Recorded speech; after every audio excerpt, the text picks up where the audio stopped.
การวาร์ปอะไรวะ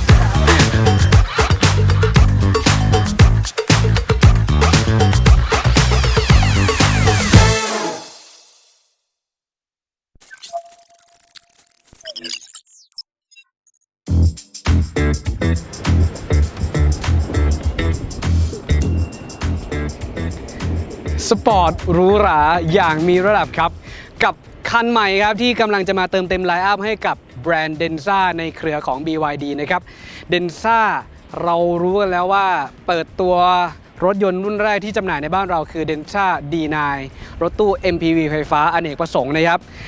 แต่หลายๆคนก็มีเสียงเรียกร้องว่าเมื่อไหร่ Denza จะมีรุ่นใหม่เข้ามาเติมเต็มกันบ้างอยากจะได้รุ่นใหม่ของ Denza ด้วยนี่ครับคันนี้อยู่กับพวกเราDenza C9 GT หรือว่าหลายๆคนอาจจะเรียกว่า Denza Z9 GT ครับรถสไตล์ Gran Turismo ที่ไม่ใช่แค่เรื่องของความหล่ออย่างเดียวมันคือความหล่อความหรูหราแล้วก็ความสปอร์ตด้วยมีหลายอย่างครับที่โดดเด่นในรถยนต์คันนี้ที่ทำให้ผมพูดมาปุ๊บเนี่ยคุณจะจำคันนั้นได้เลยเนี่ยจะเป็นรถยนต์ไฟฟ้าคันแรกครับในประเทศไทยที่มาพร้อมแรงดันแบตเตอรี่นะฮะ1,000 โวลต์เราไม่พูด400เราไม่พูด800แล้วเราพูด 1,000 โวลต์ครับใช่ครับเพราะว่าเขามาพร้อมเทคโนโลยีเบลดแบตเตอรี่เจเนอเรชันที่2ครับที่ให้พละกำลังในการรองรับการชาร์จสูงสุดถึง 1,500 กิโลวัตต์ฟังถูกต้องแล้วครับ 1,500 กิโลวัตต์ครับไม่ใช่150มันคือ 1.5 เมกะวัตต์นะครับในการชาร์จอันนี้คือสูงสุดที่จะรองรับได้นะแต่ต้องดูว่าในประเทศไทยเขาจะให้สเปคมาเท่าไหร่แต่เทคโนโลยีของเขามีให้เต็มมาแน่นอนแบตขนาด122กิโลวัตต์ชั่วโมงครับขนาดใหญ่มากๆและที่สำคัญครับอีกคันอีกอย่างคันนี้คือมาพร้อมเทคโนโลยี3มอเตอร์ครับไตรมอเตอร์นะฮะไตรมอเตอร์สำหรับผมที่ได้ลองขับมาแล้วก็มีอยู่ไม่กี่คันครับแน่นอนภาพจำของผมคือ Tesla Model S Plaid รุ่นที่จำหน่ายในสหรัฐอเมริกาประเทศจีนก็มีนะต่างประเทศมีแต่ไทยไม่มีแล้วตอนนี้โมเดล S เขาก็เลิกผลิตแล้วนะครับเน้นเรื่องของพละกำลังสูงล้อหน้าครับเซตคู่หน้าเนี่ย1มอเตอร์ครับล้อหลังครับมี2มอเตอร์แยกอิสระซ้ายขวาทำให้คันนี้ครับมีพละกำลังแรงมากครับถ้าหากว่าคำนวณตามมอเตอร์นะฮะ850กิโลวัตต์หรือคิดเป็นแรงม้าอยู่ที่ 1,156 แรงม้าแล้วก็แรงบิดมากกว่า 1,000 นิวตันเมตรนะฮะถามว่ามันแรงมากมายขนาดไหนและอีกอย่างหนึ่งครับตัวนี้ท็อปสปีดสูงสุด240กิโลเมตรต่อชั่วโมงและทำอัตราเร่ง0 ถึง 100ได้ต่ำกว่า 2.7 วินาทีนะฮะราวๆ 2.7 วินาทีเนี่ยคันนี้ไปได้อย่างแน่นอนบางคนอาจจะมองว่ามันเล็กไหมมันดูเล็กไหมถ้าบอกตัวเลขจริงๆคุณผู้ชมคันนี้นี่มันเป็นรถที่ใหญ่นะแล้วก็ยาวด้วยไซส์ของเขาเนี่ยความยาวประมาณ 5.1 เมตรฮะมีฐานล้อครับระหว่างล้อหน้ากับล้อหลังเนี่ยอยู่ประมาณ3 เมตรนะเป็นรถที่ค่อนข้างยาวเลยทีเดียวทำให้คนขับก็ได้ความสบายได้เสริมความสปอร์ตคนนั่งหลังก็สบายด้วยนะฮะเดี๋ยวผมพาแวบเข้าไปดูข้างในแต่ว่านี่คือภาพรวมโอเวอร์ออลสำหรับรถยนต์คันนี้ที่จะเป็นภาพจำสำหรับคุณแล้วกันเพราะว่าเป็น Denza คันที่2ที่จะจำหน่ายในไทยแล้วเป็นสไตล์ GT ซึ่งรถ GT เนี่ยบางคนอาจจะเรียกว่าเป็นรถพ่อบ้านนักซิ่งนะครับ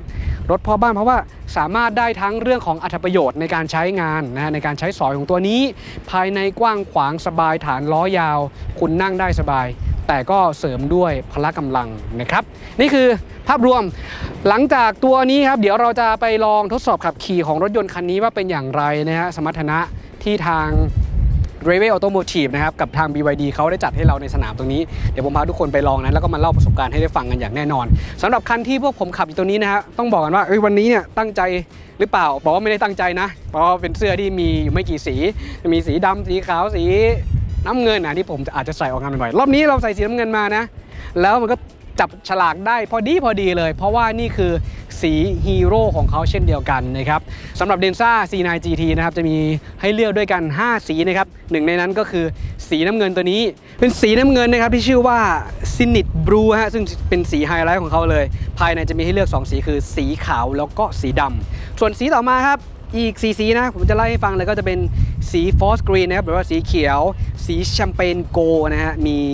สีควอนตัมแบล็กแล้วก็Horizon White นะฮะ5สีให้พวกเราได้เลือกแล้วก็ดูดีไซน์นะครับ รูปทรงนะครับไฟหน้ามี Daytime Running Light นะครับเป็น2ชั้นเลยนะก็ให้ดูมีความสปอร์ตแล้วก็โฉบเฉี่ยวช่องลมด้านมุมล่างขวาและด้านซ้ายครับเพิ่ม Aerodynamic การออกแบบรถยนต์คันนี้ครับออกตามสัดส่วน Golden Ratio นะแบบอัตราส่วนวงกลม3:1นะครับทำให้ตัวรถคันนี้เนี่ยได้ทั้งเรื่องของ Aerodynamic แล้วก็ความสวยงามด้วยนะครับโลโก้ของ Denza ด้านหน้านะครับแล้วก็มีช่อง Air Curtain อยู่ด้านนี้และมี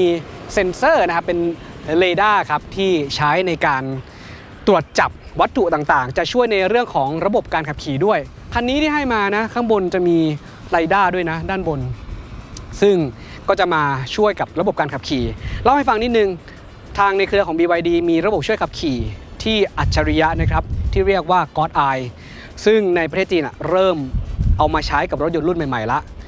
ถามว่าคันนี้มีโอกาสไหมก็มีโอกาสนะเดี๋ยวยังไงก็รอติดตามกันตัวนี้จะช่วยให้การขับขี่แบบอัตโนมัตินะครับหรือพวก L2 L3 เนี่ยมีความเป็นไปได้นะฮะเดี๋ยวยังไงรออัปเดตเรื่องนี้กันละกันนะครับแต่สิ่งที่เราได้จากพวกนี้นะครับสำหรับอุปกรณ์ที่เขาติดตั้งมาให้กล้องรอบคัน360 องศามีให้เซ็นเซอร์ด้านหน้ามีเรดาร์ให้มีเซ็นเซอร์ต่างๆรอบคันถึง12จุดนะครับตัวนี้ก็จะช่วยในเรื่องของการช่วยจอดอัตโนมัติซึ่งเป็นจุดที่โดดเด่นของ Denza นะครับซึ่งเขาใช้ระบบการช่วยจอดนะฮะหรือว่าระบบนี้เขาเรียกว่า E3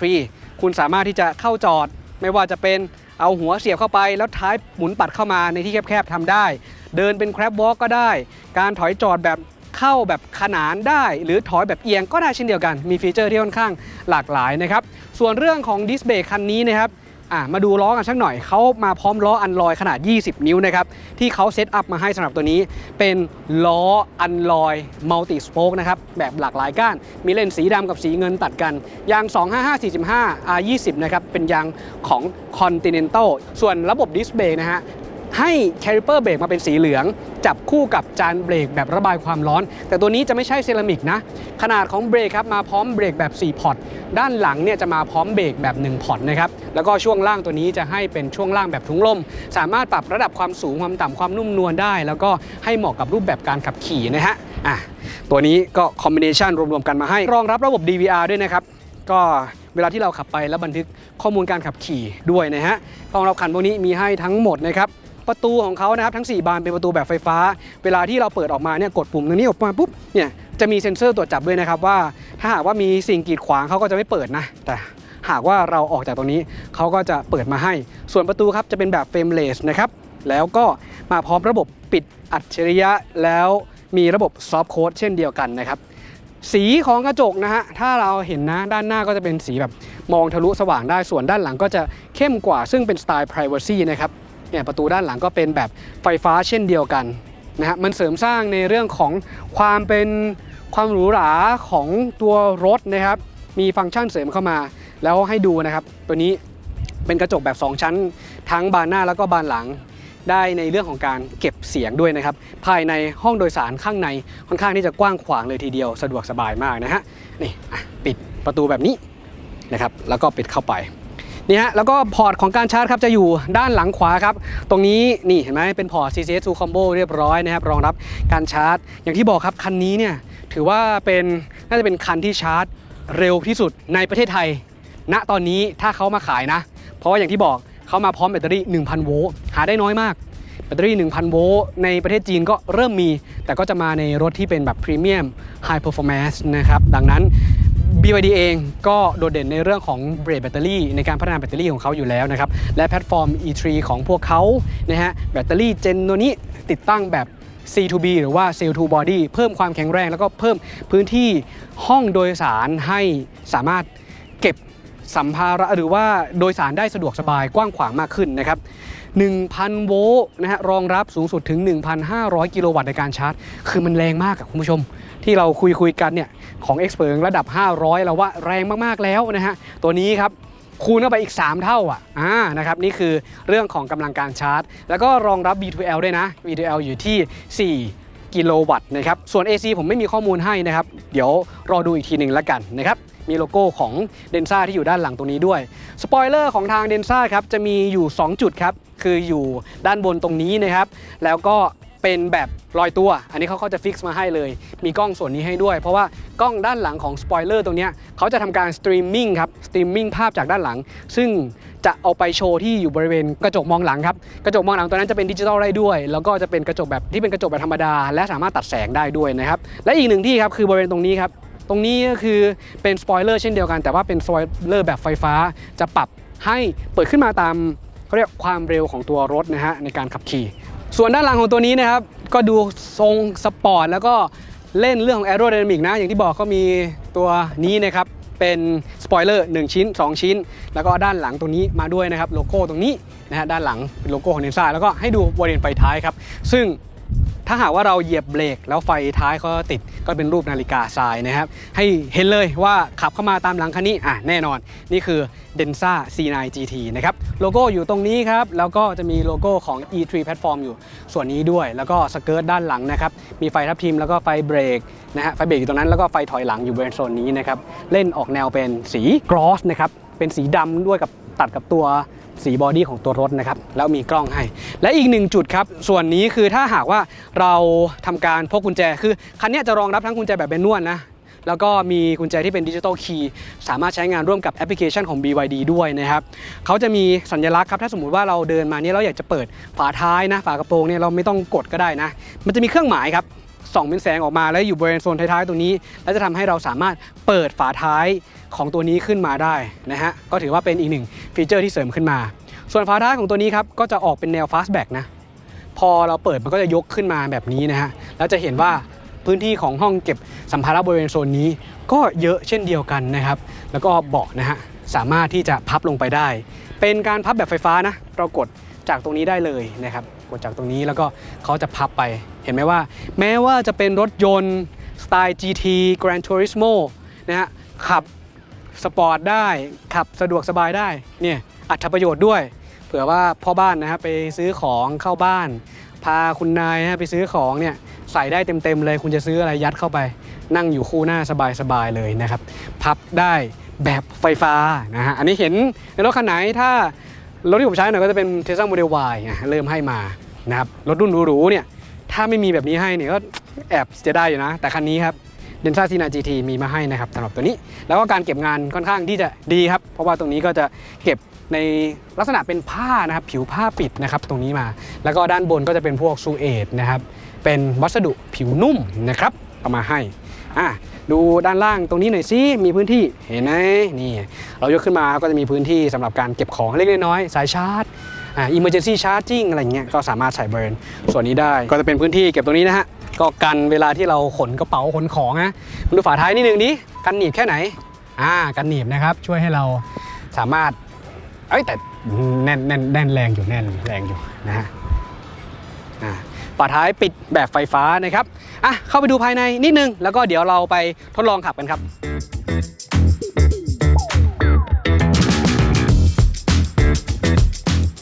พาดูข้างในกันแบบเร็วๆนะครับก่อนที่พวกเราจะไปขับขี่ถ้าหากเข้ามาในห้องโดยสารตรงนี้นะฮะก็จะเห็นการตกแต่งที่ดูมีความหรูหราแต่ก็คงไปด้วยความสปอร์ตด้วยที่ซ่อนอยู่แล้วก็ความเป็นการฝังเทคโนโลยีเข้าไปนะครับจอมี4ส่วนหลักๆครับหลังพวงมาลัยมีให้1ตรงกลางอินโฟเทนเมนต์ใหญ่มากนะครับ17นิ้วกว่าๆเลยครับให้มานะตรงนี้แล้วก็สำหรับผู้โดยสารตอนหน้าก็มีให้เช่นเดียวกันใช้พวกระบบอินโฟเทนเมนต์ได้เอนเตอร์เทนเมนต์ได้นะร้องคาราโอเกะได้เปิดอะไรได้หลายๆอย่างนะครับแล้วก็จะมีจอ Head Up Display ที่อยู่บริเวณโซนนี้ด้วยนะครับขนาดประมาณสัก50นิ้วเลยทีเดียวนะครับแล้วก็ที่สำคัญครับตรงนี้ที่ผมชื่นชอบเลยก็คือคันนี้ครับมาพร้อมระบบ Built-in ของ Google นะไม่ว่าจะเป็นเรื่องของแผนที่เนี่ยแผนที่ตัวนี้เป็น Google มาเลยอันนี้ชอบด้วยความที่มันสามารถค้นหาพวก POI หรือ Point of Interest ครับได้ง่ายเราชินกับพวก Google อยู่แล้วนะครับก็ Built-in เข้ามาให้แล้วนอกจากนี้เองเรายังสามารถใช้ระบบที่เรียกว่า Voice Assistant ก็จะเป็นทั้งของ Denza ก็ได้หรือว่าเราจะใช้ระบบของ Google ก็ได้เช่นเดียวกันนะครับที่เป็น Google Assistant นะฮะแล้วก็ตัวอีกอันนึงครับเนี่ยที่ผมบอกไว้นะครับตรงนี้นะครับเราสามารถที่จะเห็นภาพของ Streaming นะฮะจากกล้องด้านหลังมาให้ภายในของห้องโดยสารตรงนี้เองเบาะร้อนเบาะเย็นมีให้นะครับสำหรับตัวนี้มีเบาะนวดให้ด้วยแล้วก็ตัวหลังคาครับตรงนี้เป็นหลังคากระจกแต่ว่าจะมาพร้อมม่านนะครับม่านที่เขามีให้นี่จะเป็นม่านแบบ2ตอนนะ คือตอนด้านหน้าก็จะแยกอิสระตอนด้านหลังก็จะแยกอิสระมาให้เห็นไหมอันนี้ผมลองปิดให้ทุกคนได้ชมนะครับเขาก็จะปิดแบบนี้มาให้เลยนะอันนี้ก็จะเป็นของโซนผู้โดยสารผู้ขับขี่ด้านหน้านะครับด้านหลังก็ทำให้ได้เช่นเดียวกันพวกไฟอะไรก็มีให้แบบมาตรฐานนะครับแล้วก็การตกแต่งตัวเนี้ยนุ่มนวลนะฮะแล้วก็เบาะเองเป็นเบาะแบบไฟฟ้าสามารถจดจำตำแหน่งได้ถึง5 user ผู้ใช้นะครับอันนี้เป็นภาพรวม overall นะของภายในนะฮะว่าเป็นอย่างไรที่พาให้ดูแล้วก็ลำโพงตัวนี้เป็นลำโพงจาก Diverlet นะครับซึ่งบอกเลยว่าเสียงคุณภาพดีมากนะฮะดีมากแต่เรายังไม่ได้มีโอกาสนะครับให้ได้ลองเดี๋ยวถ้าหากว่ามีโอกาสได้ลองเดี๋ยวมาเล่าให้ฟังกันอีกทีนึงนะครับส่วนเรื่องพวงมาลัยเองนะครับก็จะเป็นพวงมาลัยแบบ D shape ตัดก้านตรงนี้นะครับแล้วก็เป็นพวงมาลัยแบบ3ก้านมี paddle shift ตรงนี้มาให้ซึ่งจะเป็น paddle shift สำหรับการเปิด boost mode นะฮะซึ่ง boost mode ตรงนี้จะสามารถรีดพละกำลังแรงม้าแรงบิดให้ได้สูงสุดนะครับยาวนาน20วินาทีสมมุติว่าคุณขับไปแล้วอยากจะแบบเจอรถแล้วอยากจะสนุกกดไปปุ๊บปุ๊ดขึ้นไปเลยอันเนี้ยทำได้เช่นเดียวกันแล้วก็จะมีพวกโหมดสำหรับการขับขี่ที่แบบสำหรับในสนามถ้าคุณอยากจะเป็นแบบ race mode อะไรพวกเนี้ยเขาจะมีให้เช่นเดียวกันนะครับไม่ใช่แค่สวยงามหรูหราเท่านั้นความสปอร์ตก็ได้เช่นเดียวกันวัสดุภายในครับมีการตกแต่งพวกเล่นลายไม้มีสีของไฟที่เป็น ambient light มาให้นะครับเดี๋ยวผมพาไปดูข้างหลังนิดนึงครับคันนี้ครับอย่างที่บอกครับขับก็สนุกโดยสารข้างหลังก็สะดวกสบายกว้างขวางเพราะว่าตรงจุดนี้เองนะนี่เห็นไหมครับว่าโอ้เล็กรูมของผมนี่เหลือเยอะมากเลยนะ 3-4 กำปั้นนี่พอได้เลยนะแล้วถ้ายิ่งนั่งตรงนี้นะครับตรงข้ามกับคนขับนะเขาจะมีเขาเรียกว่าปุ่มบอสด้วยนะเป็นปุ่มคอนโทรลเพื่อที่จะดันเบาะหน้าให้ได้ไกลมากที่สุดเท่าที่เราสามารถทำได้จะทำให้เพิ่มตัวเล็กรูมเพิ่มขึ้นค่อนข้างเยอะเลยทีเดียวนะครับแล้วก็ต่อคอนโซลกลางมีช่องแอร์แล้วตัวนี้เป็นช่องแอร์แบบไฟฟ้าด้วยนะเขาสามารถที่จะสวิงได้ด้วยนะฮะเนี่ยตอนนี้เขากำลังก็สวิงอยู่นะฮะแล้วก็จะมีการสามารถปรับพวกอุณหภูมิอะไรได้บริเวณจากโซนนี้แล้วก็เนี่ยสามารถที่จะปรับโหมดอย่างเช่นมาสซาหรือพัดลม ventilation seat หรือปรับพวกซันเชดอะไรเงี้ยได้เช่นเดียวกันนะครับแล้วก็ตรงกลางครับมีที่รองแขนครับแล้วอย่างที่เห็นครับเป็นระบบซอฟต์โอเพนด้วยนี่ดึงออกมาเสร็จปุ๊บเนี่ยค่อยๆไหลลงแบบผู้ดีราวๆนี้นะฮะแล้วก็ลงมาแบบทั้งยวงและพื้นที่ตรงนี้เองก็จะเป็นพื้นที่สำหรับการวางเนี่ยเป็นที่ชาร์จไร้สายด้วยนะอันนี้ขนาด50 วัตต์นะฮะแล้วก็มีระบบระบายความร้อนมาให้นะครับที่ใส่แก้วได้ด้วยบริเวณโซนนี้โซนข้างหน้า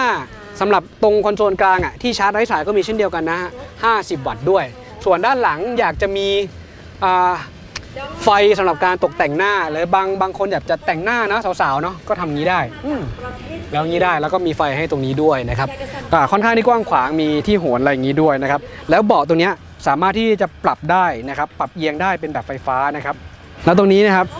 นอกจากปุ่มที่เปิดประตูรถนะมี2ปุ่มนะปุ่มนี้ด้วยแล้วก็ตรงนี้ด้วยซึ่งเปิดประตูนะมีกดอย่างนี้เปิดได้เช่นเดียวกันพอเข้ามาเสร็จปุ๊บขี้เกียจเอามือไปเอื้อมตรงนั้น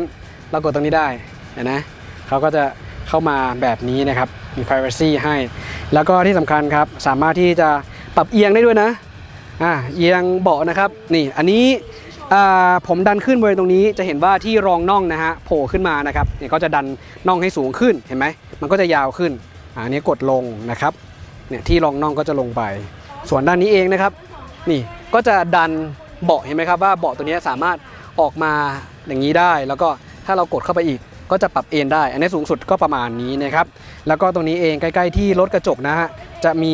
ฟีเจอร์ที่เราสามารถเปิดม่านนะครับม่านหรือซันเชดตรงเนี้ยเรากดลงทีนึงนะครับม่านก็จะถูกเปิดออกแล้วถ้าเราดันขึ้นทีนึงปุ๊บดันขึ้นแบบเนี้ยเขาก็จะเปิดเราก็จะปิดนะครับแล้วก็จะปิดออกมาประมาณนี้นี่คือความสะดวกสบายด้านหลังต่อไปเดี๋ยวพาไปขับครับ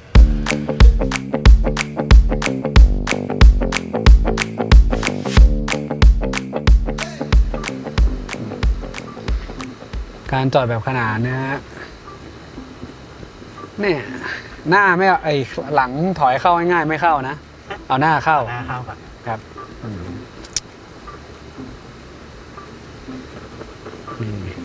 แล้วจะเป็นการแบบเอาหน้าเข้าแล้วก็หันเอาปัดท้ายเข้านะเป็นเวอร์ชันปัดท้ายเข้าเขาจะใช้ความสามารถของมอเตอร์นะครับมอเตอร์ที่อยู่ด้านหลัง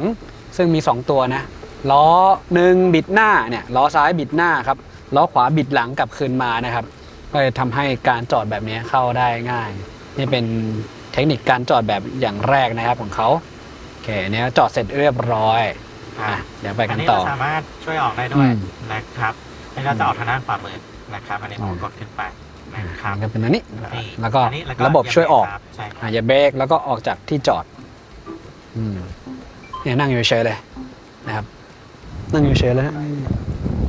แล้วก็ให้เขาจัดการเองก็จะมีเซ็นเซอร์มีทั้งหมด12จุดครับรอบคันนะฮะมีให้6+6บวกกันนะฮะแล้วก็จะให้ออกเนี่ยสบายเลยอันนี้แคบมากเลยนะทำไม2คันนี้มาจอดใกล้จังเนี่ยโอ้แย่นะฮะนี่จะทำให้เห็นว่าขนาดแบบช่องจอดแคบๆนะครับสามารถเข้าออกได้นี่ด้วยเทคโนโลยีระบบ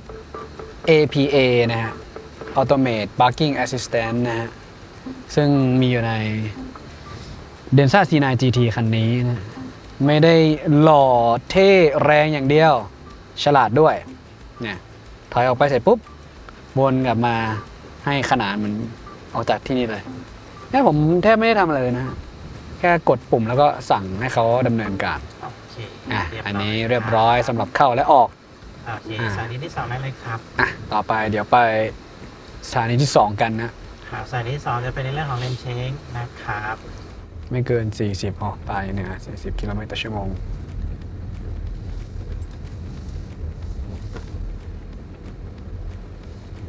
โอเคครับเชิญได้เลยนะครับรับอีก60นะโอเคชะลอพระเบรกครับนะครับโอเคชะลอพระเบรกครับเดินทางกลับมา100 นาทีนะครับเดี๋ยวจะเข้าเฟสที่2กันเลยครับเบรกหน้า4พอร์ตครับเบรกหลัง1พอร์ตนะครับสำหรับตัวนี้แล้วก็เบรก โดนช่อง3เลยครับเชิญเลย เข้าตัวนี้นะครับ ครับพอดีนี่เป็น handling นะครับเดี๋ยวเวลาที่เข้านะครับสำหรับตัวนี้ ครับ เดี๋ยวจิกโค้งเติมต่อนะฮะโอ้โหดู handling ผ่านนะฮะ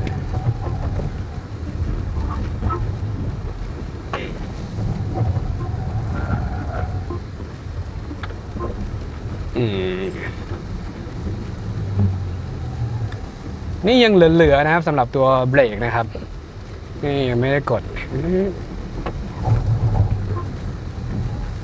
จริง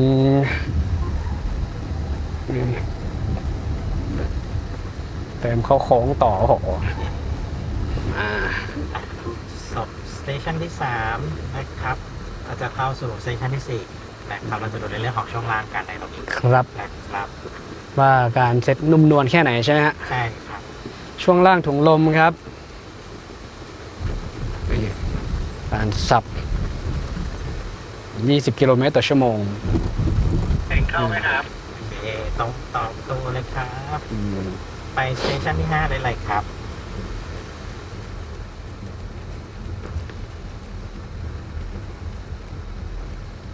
โอเคเรามาเป็นครับมาจากตรงนี้นิดนึงได้ไหมครับ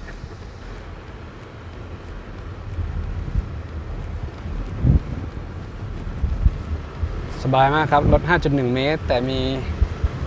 หลบเลี้ยวเราก็40แล้วค่อยตีโค้งนะครับนี่ทางด้านขวาของพวงมาลัยตรงนี้นะครับจะเป็นในเรื่องของตัว Boost Mode นะครับ Pedal Shift สีแดงนะครับแล้วก็ดันเข้าหาตัวได้เลยครับมันจะขึ้นประมาณ20 วินาทีนะครับในเรื่องของ Boost Mode นั่นเองนะครับกระแทกคันเร่งออกไปนะครับเมื่อถึงธงสีเหลืองกระแทกเบรกกดนิ่งสนิทนะครับมาเชิญได้เลยครับอันนี้หยุดก่อนเริ่มใหม่โอเคพิงพร้อม3 2 1เบรก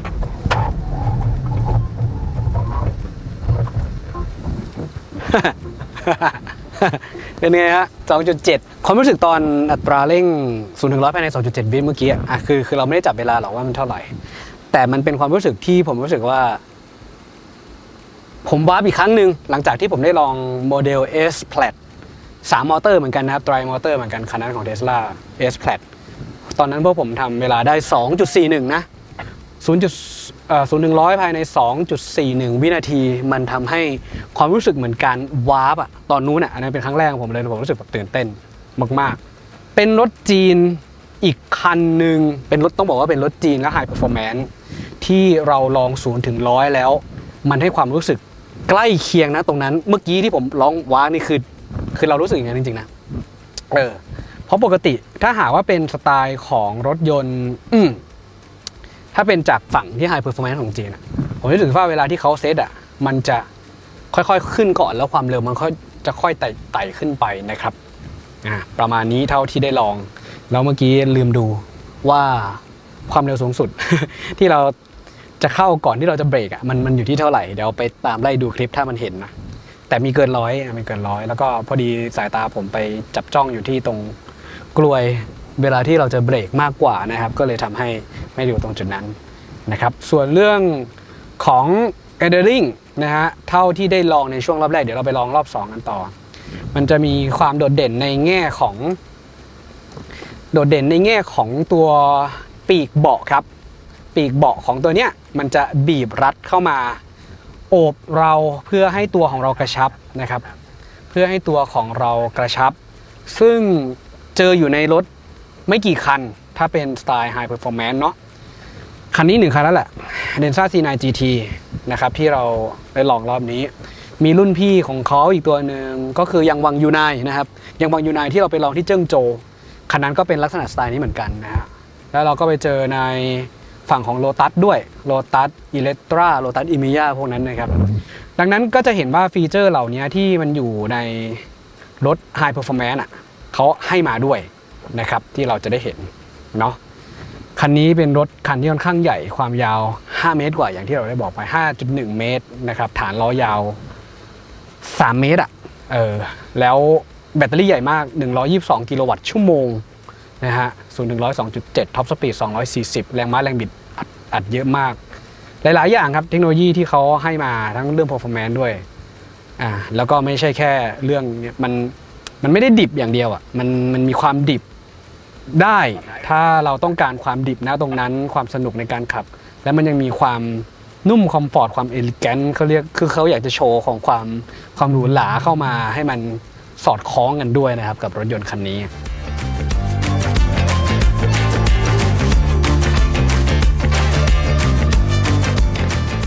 คีบเบาๆเดี๋ยวเรามาเริ่มรอบใหญ่กันสักหน่อยครับอันนี้ก็จะดูเรื่องของ handling ครับตัวรถ handling ทั้งเบรกอันนี้เราขับโหมด standard เฉยๆนะใช่ครับนี่แค่ standard นะใช่เลยครับ standard ยังขนาดนี้นะต่อมาเบรกครับไปต่อมาเบรกครับจับโค้งเข้าข้างในจะระวังเบรกครับเข้า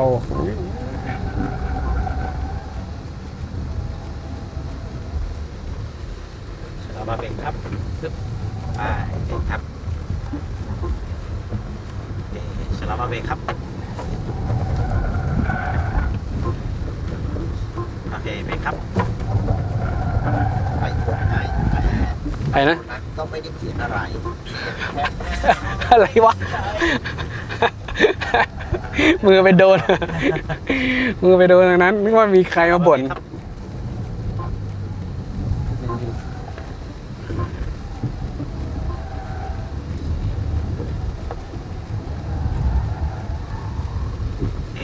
เรามาเบรกครับ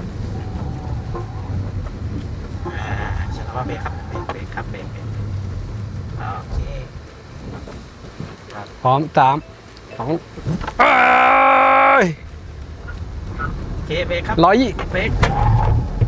เมื่อกี้น่าจะสัก120นะเนี่ยฮะ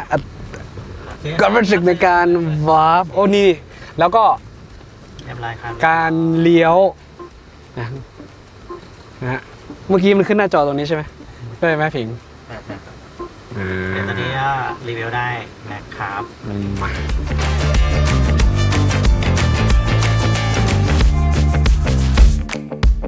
ประสบการณ์การขับขี่นะครับที่ได้เทส ในระยะเวลาอันสั้นๆจำนวน2รอบท้วนในสนามปทุมธานีสปีดเวย์นะครับก็พอทำให้เห็นคาแรคเตอร์ของ Denza C9 GT คันนี้นะครับว่าเป็นอย่างไรแรงครับวาร์ปได้ต้องบอกเลยว่าเป็นรถไฟฟ้าไม่กี่คันนะครับที่ทำได้แบบนี้เป็นอีกหนึ่งรถจากประเทศจีนที่เซตอัพสามารถทำให้คุณพุ่งทะยาน0 ถึง 100นะฮะในระยะเวลาเพียงสั้นๆฟีลลิ่งความรู้สึกวาร์ปเนี่ยถ้าใครยังไม่ได้ลองรถที่นั่งต่ำกว่า3วินาทีเนี่ยคันนี้นะเป็นอีกหนึ่งคันที่ทำให้ลองได้นะครับช่วงล่างคือจริงๆเขาดีไซน์มาเพื่อความนุ่มนวลแหละมันเป็นการดีไซน์ที่แบบหรูหราแต่สปอร์ตได้ขับขี่สนุกได้ แต่ก็ยังคงให้ความสนุกสนานในการขับขี่นะฮะอย่างที่ผมชื่นชอบอีกอย่างหนึ่งคือตัวเบาะครับเบาะด้านหน้าของผู้ขับขี่เนี่ยเขาจะมีปีกครับปีกนะฮะสำหรับการโอบรับเวลาที่เราเข้าโค้งครับเวลาเข้าโค้งปุ๊บเนี่ยเขาก็จะบีบเข้ามาปุ๊บนะฮะทำให้ตัวของเราติดอยู่กับเบาะนะครับอันนี้ดีมากนะเป็นฟีลลิ่งถ้าหากว่าใครได้ชอบขับความเร็วสูงบางคนชอบขับความเร็วสูงหรือแบบขับนั่นนู่นนี่นะแล้วแบบซ้ายบ้างขวาบ้างอะไรเงี้ยมันจะบีบตัวเราให้อยู่อย่างนี้แล้วตัวเราก็จะนิ่งนะครับเป็นหนึ่งเดียวกับตัวรถแล้วถ้าหากว่าไปในทางตรงแล้วเขาก็จะคลายผ่อนคลายออกให้ได้นะบ่อนวดมีให้นะครับข้างในความสะดวกสบายให้มาจัดเต็มนะครับแล้วอย่างที่บอกครับตัวนี้เองตอนที่เข้าโค้งและตอนเบรกผมอาจจะรู้สึกว่าสำหรับในย่านตอนที่เราขับความเร็วสูงคือตอนชูตติ้งลองด้วยบูสต์โหมดเร่งอัตรา0 ถึง 100เนี่ยแล้วก็เราเบรกคือเบรกเขาให้มาดีแล้วแหละ4พอร์ตสำหรับล้อหน้านะครับแต่ผมรู้สึกว่ามันน่าจะทำให้ดีกว่านี้สำหรับเรื่องของการเบรกนะครับเพราะว่าตัวรถเนี่ยอย่าลืมว่ามันใหญ่ความยาว 5.1 นะครับฐานล้อ3 เมตรแล้วแบตเตอรี่ขนาด122 กิโลวัตต์ชั่วโมงมันค่อนข้างที่จะหนักเหมือนกันนะครับแล้วก็ตัวยางผมรู้สึกว่าอาจจะให้หน้ากว้างมาแคบนิดนึงนะฮะผมก็ลองให้คำแนะนำกับทาง BYD แล้วนะครับว่าเป็นอย่างไรถ้าได้สัก275เนี่ยผมว่ากำลังดี275แล้วก็แก้มเตี้ยลงอีกนิดนึงเพราะว่าความนุ่มนวลของเขาผมว่าคันนี้ในระบบช่วงล่างที่เป็นถุงลมสามารถปรับได้อยู่แล้วทั้งความนุ่มความแข็งสามารถปรับได้ตามความสปอร์ตแต่สิ่งที่หลักๆอยากจะได้ก็คือเรื่องของซีรีส์ยางถ้ากว้างมากขึ้นกว่านี้ผมว่าจะทำให้คันนี้ขับสนุกมากขึ้นเพราะว่าอย่าลืมว่าพละกำลังของเขาคุณผู้ชม 1,100 แรงม้าซึ่งหาได้ยากนะครับแล้วก็จะต้องควบคุมพละกำลังของเขานะฮะแต่สิ่งที่ต้องชื่นชมอีกอย่างหนึ่งตอนที่เราเปิดบูสต์โหมดแล้วก็กด0 ถึง 100ผมเคยเจอบางคันนะมันแบบมีสะบัดด้วยแต่คันนี้สามารถออกตรงได้เลยนะฮะเอาง่ายว่าขับค่อนข้างที่จะง่ายนะฮะเอาไว้เพียงเท่านี้นะครับสำหรับการพรีวิวทดสอบนั่นคือสิ่งที่พวกเราได้แล้วเดี๋ยวเราก็ต้องรอดูกันนะครับว่าอย่างที่เขาบอกตัวนี้แบตเตอรี่ 1,000 โวลต์รองรับกำลังไฟสูงสุดถึง 1,500 กิโลวัตต์จะชาร์จที่ไหนอย่างไรจะดูดได้เต็มมากน้อยแค่ไหนจะมีที่ไหนที่ทำให้เขาสามารถชาร์จได้แรงขนาดนี้บ้างแต่ถือว่าเป็นอีกหนึ่งฮีโร่นะฮะที่ทำให้เห็นแล้วว่ารถยนต์ไฟฟ้าสมัยนี้ถ้าคุณรับการชาร์จได้แรงขนาดนี้แล้วถ้ามีตู้ชาร์จอินฟราสตรัคเจอร์ที่พร้อมคุณก็อาจจะจิ้มชาร์จแป๊บเดียวสามารถเดินทางได้นะระยะทางของเขานะครับกับการชาร์จเต็มได้มากกว่า700 กิโลเมตรนะครับตามมาตรฐาน NEDC ยังไงเดี๋ยวเรารอในช่วงของการเปิดตัวสเปคทางการที่อาจจะเสริมมาเพิ่มว่าสุดท้ายแล้วกำลังการชาร์จเขาจะรับสูงสุดอยู่ที่เท่าไหร่นะครับสถานีชาร์จจะออกมาไหมเพื่อที่จะให้รองรับกับรถยนต์คันนี้จะไปอย่างไรต่อแล้วพวกซอฟต์แวร์ต่างๆระบบช่วยขับขี่จะพัฒนาถึงไหนเดี๋ยวเราจะหาโอกาสครับถ้าได้ลองคันนี้ไปทดสอบการใช้งานจริงๆนะครับเดี๋ยวเราก็จะน่าจะมีช่วง Media Test Drive หรือการเปิดให้ยืมรถคันนี้ไปลองทดสอบเดี๋ยวเราค่อยว่ากันอีกทีหนึ่งนะครับยังไงวันนี้เราก็มาลองพรีวิวแล้วก็ลองไปดูประสบการณ์คร่าวๆให้ทุกคนได้ชมนะครับว่านี่แหละคันที่2ของ Denza กำลังจะมาทำการตลาดในไทยกับ Denza C9 GT สวัสดีครับ